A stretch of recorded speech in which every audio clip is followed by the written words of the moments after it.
Bonjour peuple congolais, bonjour bandeko nyonso balanda kabiso na kati ya basango Congo, Rimete Kinshasa toza ensemble na bino pour la communication, pour un éveil patriotique, pour un éveil à conscience. Ya jeunesse congolaise, oyo azali bongo manipulé na ba politicien par-ci par-là. Jean-Marc Kabound a été déjà radié, chassé du parti. Il y avait 6 éléments au Bakanga qui Jean-Marc Kabound vraiment l'isoloana na lingité tout ça la débat.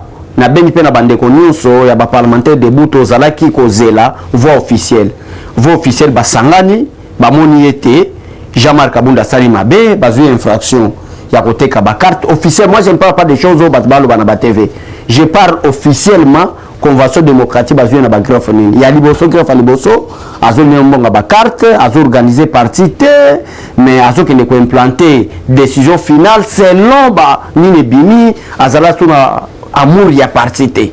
Alors décision prise et sengeli balongoli et sengeli te mais balongoli le la président aïe ya IDPS et en plus baradier catégoriquement. Cela veut dire propos nyonso Jean-Marc Kabound Kabound à Kosloba et qu'on engagé les sous IDPS te.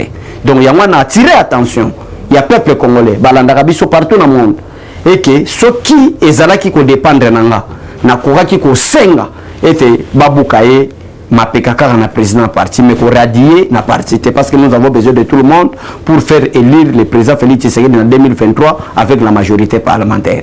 Mais ce qui est fait est déjà fait, c'est la loi est dire mais reste la loi. Mais ce qui n'a meki ko bandela yango muke ezali pona ko talisa peuple congolais que nous avons beaucoup à faire. Toko sala kaka batungo to tema na cercle vicieux.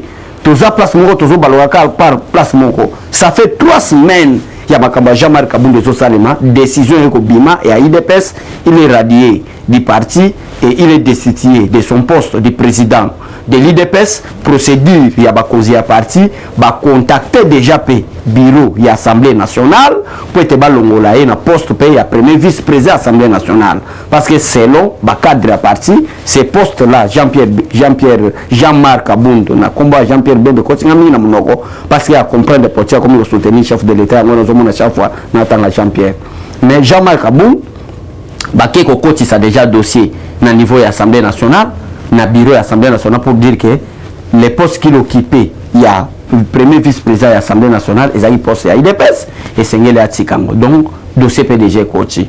Mais n'a expliqué peuple congolais que débat on a tout clorango, tout ça là sur ma quelle était, tout le baloba sous mingi te, tout finga sauté. Pena sengi Clémence n'enge CG Kabouya jour il y a destitution, il y a radiation, il y a Jean-Marc Kabound na IDPS. Le CG Kabouya le baki tolérance, to bosana, ma et déjà, basu pe ba décision qui est légale, qui est statutaire. Voilà, ce n'est pas un problème, mais biso ba ototikali, miso kabiso ne sototala na président de la République, son excellence Félix Antoine Tshisekedi Tshilombo, soutenez-le. To présenter Barsoa chef de l'État, to présenter Bila chef de l'État, to tika ba adversaire ou soit infiltré ba coach Sibiso, ya ko sala comme si nous avons des penchants, au penchant ba tutel, au ba CPLTT. Notre leader, notre mentor, notre chef, c'est son excellence Félix Antoine Tshisekedi Tshilombo. Il y a incarnation, il y a changement. Nakacha mboka oyo. Totika, ba déclaration inutile, ba déclaration bidon, tout avancer. Parce que au moment où Bambongo, bazo sangana, au moment où Badonase Cholé, au moment où INC, au moment où PPRD FCC, bazana sangana d'une manière secrète. Mais biso tozaka na ba polémique, pourquoi jamais boy? Le passé c'est le passé. Tout ça dans le dossier, tout soutenir le chef de l'État, par exemple, les députés, déclaration. C'est une chose à féliciter. Les députés, il y a regroupement politique. Jean-Charles Lokoto, tu as la déclaration de Malambo Basali. Notre groupement politique qui se trouve être la première force politique au sein de l'Union sacrée pèse 52 députés nationaux avec comme coordonnateur Jean-Charles Lokoto. N'a d'autres autorités morales, que votre excellence Félix Antoine Tshisekedi Tshilombo, député ici du PPRD Mosaïque. Mentor na bango, leader na bango, c'est président Félix Tshisekedi. Bana mutu musote. Parce que c'est déjà déclaration. Pourquoi on a lobby bongo? Na dit que na moment oyo, biso toza sous na temps. Pendeko, ce qui décision oyo. Il y a Jean-Marc Kabound Sali au passé, au CPLT. Et que le président Félix Tshisekedi, to kangaka minoko to finga Jean-Marc Roté a mérité pe respect a sali pe bolamu a salaka mabete to finga yete to lo baba déclaration te mais to expliquer que décision et outil na bisoté base ba réclamaki convention démocratique a vu décision ensemble na 3 organes du parti ba c'est décidé na ba membre nous sur parti que et sengeli ba longolé le la président a IDPS et en plus ba radier c'est-à-dire ba bengana et donc Jean-Marc Kabunda n'est plus n'engage plus l'IDPS et est chassé aussi du parti ndé ya mwana bike non et ça na batu mususu ba mona ka dynamique ya Jean-Marc Kabunda ba mona musala ndenga sepela bo comprendre que to finga été mais to luka pe na ngambu na biso to sala les hommes fortes to sala ba besho les fortes to sala ba yoka son forte to sala ba président René Forte mais to komisa mboka na biso na plan moke ben institution ezalaka forte ba structure lokola ba parti politique IDPS eza plus fort que les individus so to komi na niveau wana c'est que démocratie na biso ke liboso mais soki to komi kaka batu moko tozalaka plus fort que ba parti politique na biso tozalaka plus fort que ba institution na biso là c'est très dangereux pour tout un état doit faire des institutions fortes que les hommes forts un état une nation qui se respecte doit faire des institutions fortes que des hommes forts doit faire de leur parti politique fort que les hommes forts. Un homme ne peut pas être fort plus qu'une institution, un homme ne peut pas être fort plus qu'un parti politique, mais un parti politique doit être fort plus que les hommes. Parce que les hommes peuvent passer, mais le parti peut rester là. Il y avait les 13 parlementaires qui sont partis, mais le parti est là. Parce que dans l'IT à IDPS, dans l'IT à Tshisekedi wa Mulumba, et c'est le parti IDPS qui doit être fort que les hommes. Pourquoi dans le lobby bon? Dans le lobby bon, pour expliquer parce que tout le monde est tapé. Tout le monde est tapé.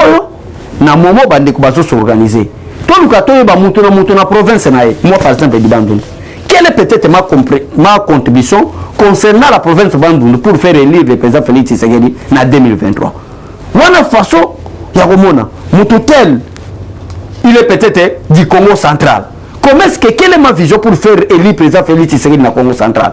To banda ko penser makambwana parce que coûte président Félix Tshisekedi sera élu na 2023 mais mon problème est que to pesa ye kaka poste ya président de la République mais to sunga ye to pesa ye pe ba député majorité na parlement ndé à ce moment là président Félix Tshisekedi a na gouvernement 100% IDPS pour appliquer état de droit solo pour appliquer lit au Tshisekedi abunda pendant 37 ans d'ailleurs heureuse mémoire que son âme repose en paix tine bomoni biso na tongo na basanga kongo to soki parce que direction muzolé c'est aujourd'hui les premières dates pour laquelle Tshisekedi wa Mulumba tika biso tozo kende muzole yango na bi na mémoire de Tshisekedi na mémoire na ye pour te place à Zaza la erreur de ce to tikango to se créer to se créer sous biso na bisoté to biso na sous biso na bisoté mais to za la place mo mutu mo pour soutenir les chefs de l'état mboka na biso kende liboso donc to tika baba seswana na moment to mboka zo kende to se organiser pour te mboka na biso ekende liboso pour de manana à nos profondes. Première pierre. Donc, tout le monde a dit matadi obo ezana ngo ba porter. Ezaka ebale océan, maswa mo yé kanyi nango. Wana ezaka porter.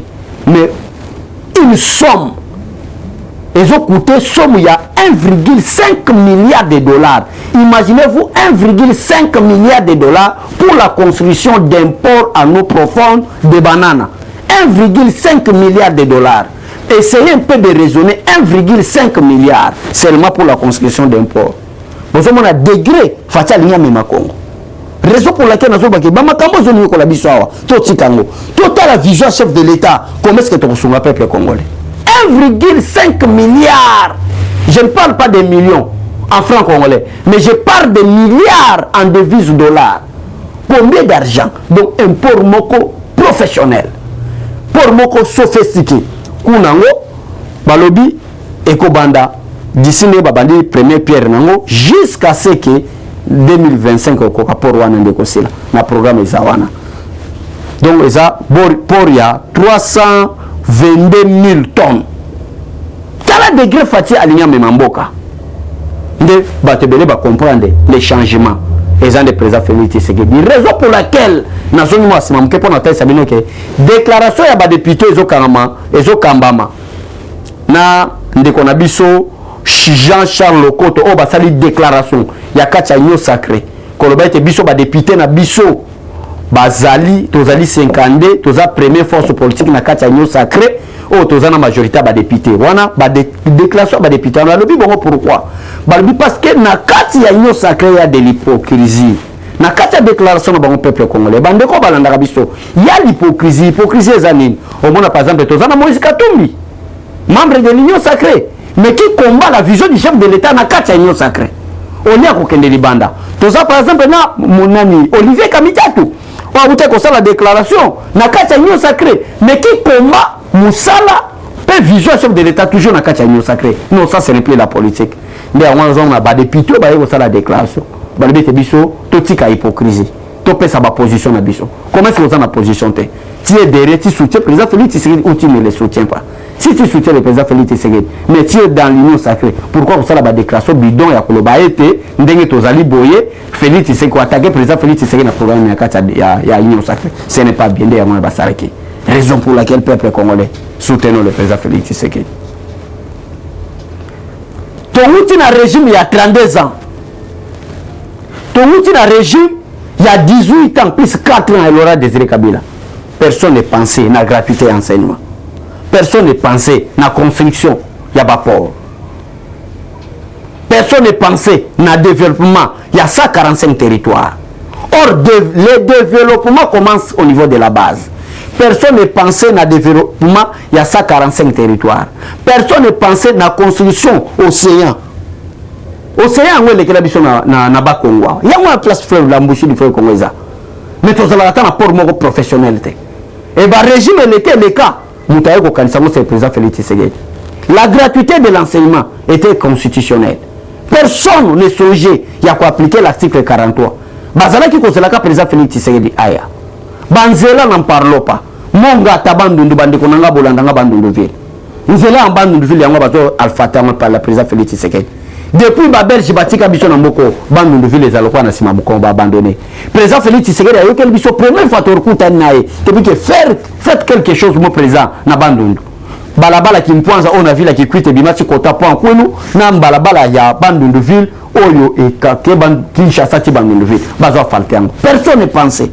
Yango na bike il faut to longwa coûte que coûte na ba facilité to longwa na ko pensa na benjir ko finga non. Toza la bateau oh toza ini derrière la vision il y a moi na mboka lion aigle Félix Antoine Tshisekedi lombo poto tonga mboka na biso parce que c'est lui le choix parce que c'est lui l'homme parce que c'est lui le changement du Congo ndé wana toyaki to sala face à la caméra to solo na bino to expliquer bino ndenge ba réalité loba to benda matoyi ya bandeko balanda ka biso to tika bassesse ya ba division. La décision a été déjà prise, c'est fini, c'est fini. On avance, to kende liboso, peut to total ndenge mboka na biso zo tongama. To respecter ba valeur. Parce que za moko ya ba objectif au papier tient Tshisekedi za ko landela kufela. Tshisekedi akufa pona ba valeur. Akufa pona fever typhoïde. Akufa pona malaria te. Mais akufa parce que ba valeur ezala ki respecter te. Na tête à ben situation baza ko tira biso des hommes des anti-valeurs. De lutte et Tshisekedi ne pas anti-valeur wana ba lukai coûte que coûte ba c'est la biso et Tshisekedi mabe. Nde na bengi congolais nyonso partout na monde. Congolais nyonso bolanda bato bazo ko distraire biso te. Bolanda be infiltré te. Bolanda ba 50% te. Mais bolanda o biso to lobela biso mboto tonga mboka na biso ensemble. To tonga Congo ensemble. Na kacha unité na kacha koyokana. O biso to bomi tribalisme. O biso to bomi haine. To bomi dossier aba ethnie. To comprendre que tous nous sommes des Congolais. Mutaku utabandundu akeko vivre na Kasai. Mutaku uta Kasai akeko vivre na Équateur. Mutaku uta Équateur akeko vivre na Nord Kivu. Mutaku Nord Kivu akeko vivre na Bakongo. Ça c'est ça que nous voulons. Que to vivre na kacha ba haine, na kacha jalousie et ko panza mboka na biso. Et na kacha haine pe jalousie wana ezo profiter l'ennemi. Peut ennemi atonga mboka na biso to kende. Dernièrement na uta kolanda déclaration à Paul Kagame. Paul Kagame alobagini. Paul Kagame alobaki les coups d'état sont des fruits de mauvaise gouvernance. Alors bien pourquoi? Pourquoi quand un moment quoi le bango? Donc il y a un bengi peuple congolais que vous allez distraiter. Vous allez distraiter Nous avons que le biso m'a c'est le biso président Félix Tshisekedi. To vulgariser nous ça au président Félix Tshisekedi azote. To te ya peuple congolais. To expliquer au peuple congolais parce que rôle ya congolais alinga kozala basé beaucoup plus na ba fertilité. Ah, au monde a été à Salibo. Au monde a été ndenge azalaka. Tala makambo alobaka. Tala ngana lingi boy. Wana congolais aza basé na ba fertilité. Mais ce qui est très important congolais équipe ya ngote. Négligence on a tout tika ngo trop bas. Trop éveillé, biso noto sangana, bikolo noto commence à tombola, mboka na biso ensemble. Donc ce qui est fait est déjà fait. Mais na sengi clémence na commission de discipline. Na sengi clémence sur bokoyo kelanga. Le quoi to tiki makaba jamar to le belango sauté. Naza d'accord na décision bozui. Mais na sepel kakate. Boluka moyen, bo radier na parti bo tige na parti azonga na base. Azonga na base, mais bolongole pour sa président. Aïe IDPS une décision par rapport à une infraction to ma BO sali mais à moi ils ont ma BO très dangereux na c'est bisoto yebité mais so ils ont ma BO on a pesa ki ba limbisa l'amour Félix Tshisekedi du mot français na yeba tout c'est l'amour prime au-delà de tout to longola yé président aïe IDPS mais ko radier na parti ezali décision mo selon na moni ma B azalaka na parti mais bolongo le président aïe. Voilà la raison pour laquelle nalbaki que na senga Clément sur le boyo kelanga. Que Dieu bénisse tout le monde. Zamba Pambola Josué, meilleur caméraman minito, Nzela minito tozo kende muzole bola ndabiso live na muzole kalamingite. 5 ans Etienne Tshisekedi de pour kufa. Quel est le bilan? On a des ajouts 3 heures. Même lobby même après-midi so je aux attaques. Quel est le bilan? Après la mort d'Etienne Tshisekedi 5 ans jour pour jour Etienne Tshisekedi na samabele nde yango bino bomoni biso to sokende. Mais à tout à l'heure. Merci na bande réunion sur la soutien na biso to longo la politique na motema to tia politique na motu so to ko kufa na émotion. O kufi o kritique ban politique za na motema te politique za na motu pour te oyo sala ba analyse et ba enjeu politique. Que Dieu bénisse tous les Congolais de père et de mère, que Dieu bénisse la nation congolaise. Au revoir et à tout à l'heure. Pourquoi pas les boss du Sangwa Congo. Merci beaucoup. Eshima, votre magazine qui bat au rythme de l'actualité. Une réponse à vos besoins en information, un éclairage dans divers domaines. Impartial, documenté, instructif. Eshima, au cœur de l'info. En exclusivité, édition spéciale Inspection Générale des Finances. Jules Alinguete Key, les shérifs des finances publiques. Jamais dans l'histoire de cette institution, 34 ans durant, l'opinion nationale et internationale n'avait autant parlé de l'IGF. En près d'un an et demi, le shérif des finances publiques, avec le concours de ses différentes brigades, a enchaîné des audits et des contrôles des finances et des biens publics, des enquêtes, inspections, vérifications, contre-vérifications et des surveillances de toutes les opérations financières, tant en recettes qu'en dépenses, du pouvoir central, des provinces et des entités territoriales décentralisées, ainsi que des organismes ou entreprises de toute nature. Et Shima Magazine fait un coup de projecteur sur les actions d'un homme qui a révolutionné un service jusqu'hier inconnu du grand public. Expert comptable agréé, spécialiste en fiscalité et expert en matière d'écoulement des affaires, l'homme qui supervise et coordonne le programme ponctuel des missions de l'IGF connaît tous les rouages des finances publiques. Retrouvez également l'interview exclusive au travers du micro de Thierry Kambundi. L'impact des missions de contrôle et d'encadrement sur la trésorerie de l'État et ses entités. Des témoignages largement concordants et des avis crédibles des mandataires publics et des gouverneurs de province. Fifi Masuka, gouverneur intérimaire de la province du Lualaba, ministre provincial des Finances Lualaba, le ministre provincial du budget Lualaba, Lambert Mende Omalanga, PCA des lignes maritimes congolaises, DG Lucien Ekofo de la SONAS et Gabin Loubipa de l'OCC. En un an et demi, l'inspecteur général des finances, chef de service Jules Alinguete Key, s'est investi en tant qu'instrument de contrôle des finances publiques pour implémenter la bonne gouvernance à tous les niveaux des institutions du pays. Focus. Barnabé Mwakadi Mwamba accompagne la vision de Félix Tshisekedi dans la maximisation accrue des recettes. Nation, le nouveau siège de la SENSAP inauguré par le président de la République accompagné du chef des missions de la Caisse et du ministre de la Fonction publique. Interview de Claude Ibolanki et Colomba, coordonnateur du mécanisme national de suivi de l'accord cadre d'Addis Abeba. Force de patriotes, Honoré Mvula, une montée plus que réaliste en politique. Découverte. De la chronique musicale au journalisme politique, Marius Muunga, une conversion réussie. Retrouvez l'intégralité du magazine Eshima dans les kiosques. Eshima Magazine, un nouveau standard d'information.